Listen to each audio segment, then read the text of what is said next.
Okay, hello guys, welcome back to another video, TV show video.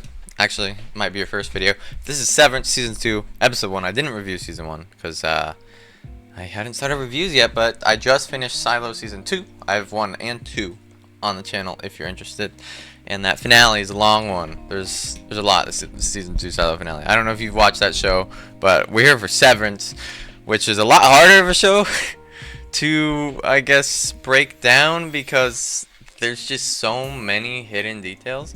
But generally the first episode wasn't too crazy with them, but there's a lot of mysteries and interpretations that I want y'all to help me with in the comments below. But I mean, let's start. So first things first, I think it was Dan Erickson, the creator, main writer, said that the first episode of this season would be an all innie episode, which it was, and then the next episode will be an all outie episode, in case y'all didn't know that. So that's what's gonna happen next week, and it already happened this week. But we start off with audio of the voices of everyone's ending voices in season 1, what they were saying, and then we go straight to the elevator where Mark comes out.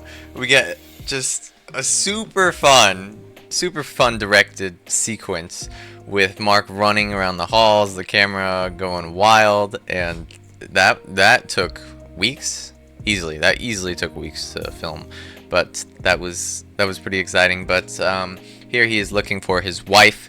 I mean, that's the first thing you just learned, that his wife's Miss Casey. He starts running around looking for wellness, and he seems a little lost. I was lost, at least. He goes to wellness, and it's gone. The doors are just gone. There's no wellness anymore. I guess they couldn't hire another wellness counselor. But yeah, the doors are gone. And while Mark is sitting here like, wow, doors are gone, there's someone in the background, a creeper. And I'm guessing it's a man. We can't really tell, but I think the physique looks more like a man stalking. And for some reason I thought it looks like Grainer from last season. It might be someone we don't know, but for some reason I thought like it fit him, but he's dead, right? So I don't know if it's him or not. And then I thought, what if it's himself from the future? What if it's Mark from the future, guys? I don't know. I mean, that's very possible for Severance, but I'm not being serious, guys. But then we go to Mark, who goes to Macrodata Refinement, and there's a new group of people in Macrodata Refinement. There's somebody named Mark W. The Milchick comes in with balloons with Mark's face on it and says, "Hey, it's been a minute." I mean, if that's a nod to the viewers, I love it, because it's been a minute. You know, it's been a few years.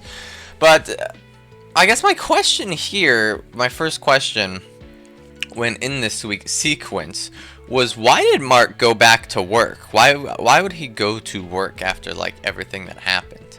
And they don't tell you this episode. They might next, but I'm guessing it has to do with his wife. I mean, if he really is wondering if his wife is in Lumon, then I mean, I think he'd go there and rely on his any investigating, right? But then I guess that poses questions for next episode. What next episode will be about? I feel like next episode's gonna pick off right where we left off, because this kind of does pick off right where we left off, but it's like 5 months later. I think next episode's gonna be outie form, right after he says she is alive. We build up to what happened during those 5 months, and we build up to Mark actually making the decision to go back to Lumon at the end of the episode or something like that. That'd be interesting. But as I said, 5 months. 5 months has passed. Milchick kind of gives him a tour. We see Miss Huang, who is a child faculty, I guess. But here we learn that Milchick is now in Cobell's position, which was kind of a shock to me. Because I figured, I mean, I know she got fired, but I figured Cobell would do something like her stunt would get her position back. Like kind of saving them from doing any more damage. Okay, and then here we're going to talk about his office, because everything's intentional in this show. So for one, there is a bonsai tree in the back right. I think that's what that is. I've watched Karate Kid. I think it's a bonsai tree. So I don't know what that means. He wants the place to be a peaceful place. Again, let me know y'all's interpretations. He's got an iceberg behind him, which is kind of confusing. But if we're not thinking about it I mean, if we're thinking about it like metaphorically, icebergs resembles like coldness, freezing. Maybe there's some coldness to the room to make the room feel cold. There's obviously the phrase tip of the iceberg. It might relate to that because we're kind of in the dark with a lot of things, but I don't know. And then there's this weird thing on like this back desk behind him that I had a debate with my family about. We all said it was different things. My dad said it was a platypus. I thought it was a dolphin. My sister thought it was a unicorn. And my mom had no input. So, I mean, like, I don't know. It's a pretty bulging thing, which looks like it has like a beak off of it. Y'all just let me know if we're all like just can't see. Then Milchick says Helly and Irving made contact on the outside and that Dylan's Audi learned after, and tells them that they're the face of Severance reform, that they're that they're famous, and there's some details in the newspaper here. If you pause it, you can see that it's the Cure Chronicle is what this newspaper is called, and I did read it because why not? They give us something to read that's incredibly interesting. I read it and it wasn't easy to read. It's kind of small. I had to like zoom in. But basically, there are three stories with parts crossed like off, which is kind of interesting. Maybe they didn't want us reading too much. But the main story in the center basically says that our group helped like make history, but it says something actually very interesting. I think it's pretty basic until they say a benediction was delivered by Dr. Rickon Hale, author of such hits as the UUR in These Values 9, How I Let Kier In. Which is interesting. If you don't remember, Rickon is the brother-in-law of Mark. And I mean, there's some questions. Did Rickon really write a book about letting Kier in? But like, I doubt it because he didn't like Lumon last season. He stressed it before. I mean, he didn't make it like painfully obvious, but he doesn't like Lumon. He doesn't agree with it. So that's interesting. And then the rest of the newspaper talked about some bandit and some plastics dissolving or something that Lumon was doing. The bandit was called the Baird Creek Bandit, and I feel like, you know what, let's look up what Baird Creek is.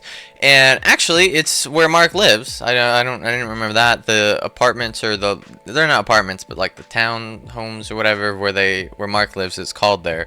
So like, are we talking about Mrs. Selvig? Because she's going into houses unallowed. The Milchick's like, I'm so sorry I locked you up with those security doors, and I can't believe I trapped you like animals or something. And he's like, I am filled with regret. Just like, I don't know if that's true. And then we got the name for the song that Cobell sang last season. The Cure kind of song is called Cure Him. Cure Him, H-I-M, or H-Y-M, I mean, sorry. Cure Him. Interesting. And then he says that they found out Cobell was talking, or was his neighbor, like, in real life as well, the Audi's neighbor as well.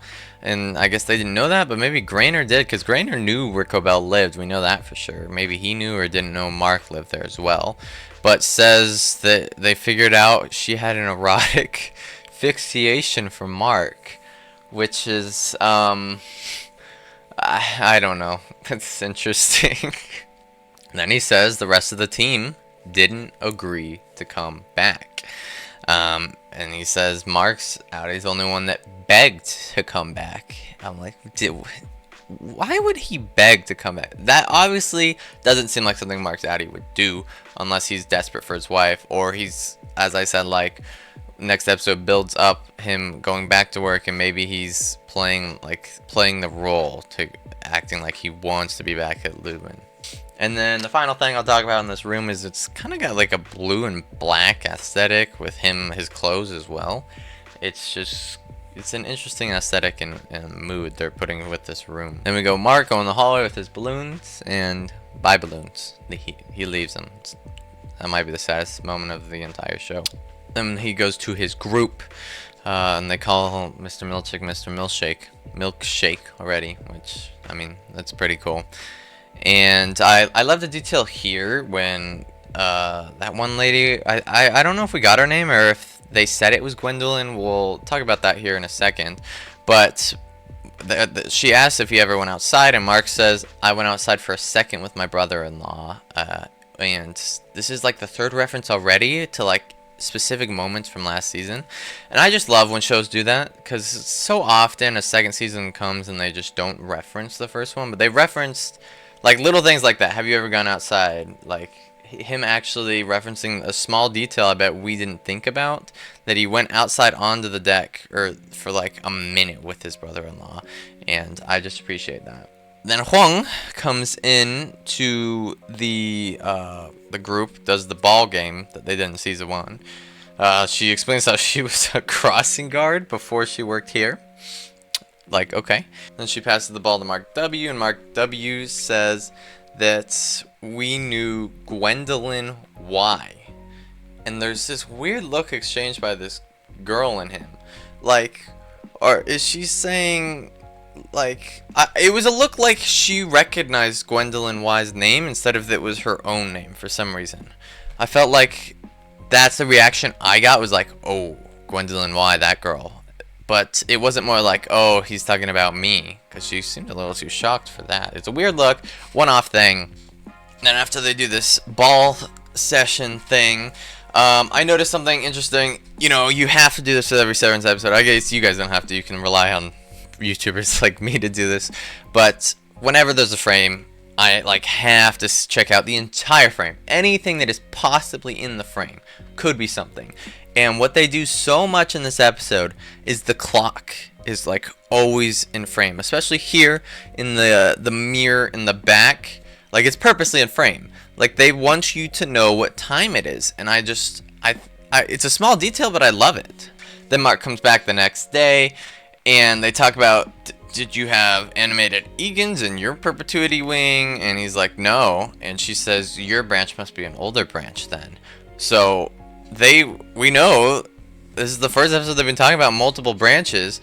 Their branch is an older branch, according to her, which is interesting. And we know that there's branches, but the fact that there's animated Egans is also interesting. And then this guy, where's he from? Italy? I think he was Italy. I don't think they ever say his name. I don't remember. I never wrote it down. I probably would have if I knew his name. But he says his Egans were brooms with plate faces. And, like, he had a rope as an elevator instead of the elevator. It's like, what are you talking about? What branch of Lumon is that? What are you talking about? Like, how would that even work if you're, like, switching between your innie and outie on the elevator? Like, you'd probably fall off the rope when you switched between, unless the other person just knows as soon as they switch to just hold on to something. I don't know, but that's, I mean, I think it might be overlooked. I think that'll be something more than what it sounds like, but it is kind of a lot, I guess. Then we get Mark W saying that he never hit quota once, his group, and kind of has a moment with our Mark. And then our Mark S, puts a note in one of his other suits, or one of the other suits there. And I think something interesting here is while he's doing this, you can see the Italian man's kind of sculpture on his desk. And we know that, like, from Dylan and them, when they get hit quota or whatever, they get awards that are like glass, like see-through cool pictures. But he straight up just has a wooden one, which kind of fits his what he said his branch was like. Then Mark gets back, and it turns out Milchick found that note. And Mark's like, what? You think I wrote that? He's trying to frame one of them, I guess. But the note is hilarious. I will definitely rewatch like that note again. But he talks about the exploding milkshake that Milchick is, and making him explode like a milkshake. And it's really funny. But Milchick goes over to him and just yoinks that badge off of him. Like, that kind of looks like that hurt. As department chief, gives it to Mark W, and then Mark S is like, ha ha ha, wait till you see what I did to the kitchenette. And they're like, oh, and they go to the kitchenette, but he baited them. He runs. He goes to Mr. Milchick's office, tries to talk to the board. He plugs in the board, tries to talk to him. It looks like somebody else on the other end picked up. And then Milchick comes in and then says, it looked like your Audi's fame has gotten to your innie's head. And then he says, on you go. Which That's like the third time he said this in this show, and there's only been 10 episodes. Like, he likes to say, on you go, to people. He said it, I know he said it to Mark here, he said it to Miss Casey, I remember. And I think he said it to someone else too. Irving, maybe? He says, on you go. He likes that.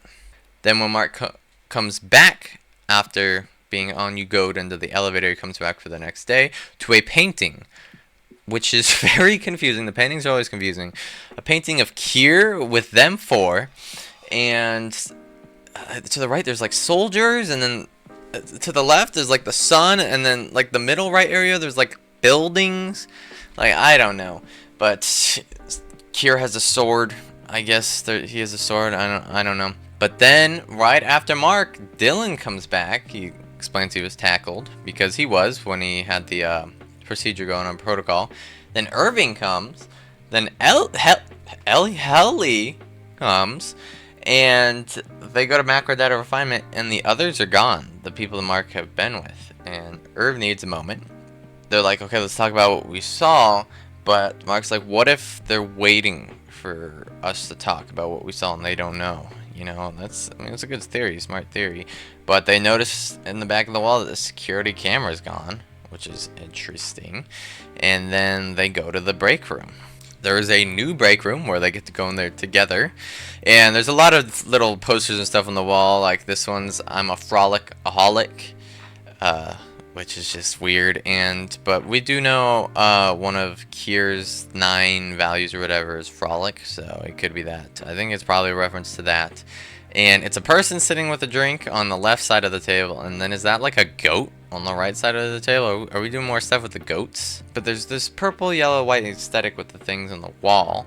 And then they show a video, a projector that Milchick says is going to be shown to every innie after today. And then in the background you can see a poster that says Grin and Baird it. And we know Baird is an Egan. And we knew there was the Baird, I already forgot it was, but the place where Mark lives. And then the projecting movie or video starts, it says Lumon is listening. And there's a flying Kier again. There was a flying Kier last season when Helly hit quota, so that's cool. And I think it's definitely interesting, the decision to make 3 colored lights project this. Like, that's just an intentional decision. Like, somebody wanted 3 lights instead of like all white. I wonder if it's just to make it seem weird or out of place, or if there's a purpose. I don't know. But they explain that this branch is branch 501 in the video. Like, 501, like we know the branch number now. And then here I was wondering, wait. Like, let's pause. Hold up. How did they get everyone to come back? Irving, Helly, Irving, Dylan. Yeah, I remember the names, guys. But how did they get them to come back? And that's definitely the most confusing part about the episode, right? For we start with Mark and this new group. We're like, okay, and then boom, new group gone, old group back, and it's just like normal. And I'll talk about it more towards the end. Probably, yeah, the ending of this video, because I've got some theories and whatnot. But in this section of the video, they show the 1870s building, Lumon building to now. They explain how they've established Lumon in 206 countries. Like, okay, is there even that many countries? I'm guessing there is, but I guess. And then it's called the Macro Data Uprising, where them 4 kind of did their uprising thing, and then we get Irv say, let's burn this place to the ground. And like that, they used it a direct quote from what he said season 1 episode 7, I think it was, ending, or 8. It was one of them. He says, let's burn this place to the ground, with his claymation firehead going up, which was in the trailer. But like, they have quotes. And then we go to Mark, who has another quote. He says, what are we actually doing here? And they have a quote of him, like the direct audio transmission, like they were always listening. And we get this shot of this like construction man and some other lady we might meet, I wonder. I don't recognize them right now. I don't think they're anybody, but we'll see, I guess. But they explain how there's tasty new snacks. And then the most messed up thing about this was that they had Dylan eating the snacks. Like, what are they trying to say here? What are they trying to say at Lumon? And they explain how there's hall passes now. You can go pineapple bobbing, which, why? There's a playful mirror room. Why? And then there's also something weird, completely weird, that I don't understand. I don't understand at all. There is a yellow balloon in the corner of this room. I think it's a balloon. Why is that here? It's never explained. It doesn't make sense at all. Why is there a yellow balloon in the corner? Like, I'd love to hear what you guys have to say. Like, seriously. And then, like, the funniest poster is, it says hang in there, and it's got Dylan from the finale hanging in there with his arms stretched out, holding down the contingency, which was hilarious. And then I think it's interesting, the camera framing here, that they have the Lumon projector projected on Milchick, kind of showing the boss man. I think it's an intentional shot, which is cool. And he explains that there's no cams or mics anymore on the severed level, so they can just talk whenever they want. And he says you don't have to cram into a supply closet anymore, which is also interesting because he knew, I guess, that they went into the supply closet whenever they had plans. He says this is a chance for a fresh start. You can either leave or you can stay with this new fresh start. Then they start to exchange info about what they saw. They start whispering with each other what they saw in the other world, and then they start to get louder, which is interesting. But Mark explains, like, my wife, Miss Casey, old situation, and they know that knowledge. And then Ellie's interesting. She says, I was inside a really boring apartment, and she proceeds to lie. She's like, oh, there was a gardener, his brother was a cop, I was wearing this. Like, too many details. And that, it's like, I would have picked up on it whenever somebody does like an absurd amount of details. I know they're trying to say what happened, but it's an absurd amount of details. She's definitely lying. I would have like snuffed her out. But I mean, the most logical reason why she wouldn't tell them is she's probably scared, I guess. Like, they don't like Lumon. They tried to rebel against Lumon, and she's kind of worked for Lumon. Or it's something more sinister, but I doubt it. I'm guessing she just doesn't want them to think any less of her. But I think it's funny, Irving ain't buying it, a night gardener. But then Irving won't say. They ask Irving, he won't say, you know, what happened with Bert and whatnot. And they're like, hey, it's okay, it's okay. And then Helly's like, yeah, it's okay, you can say it. I was like, what the hell do you mean, Helly? You literally just didn't say it. What are we talking about?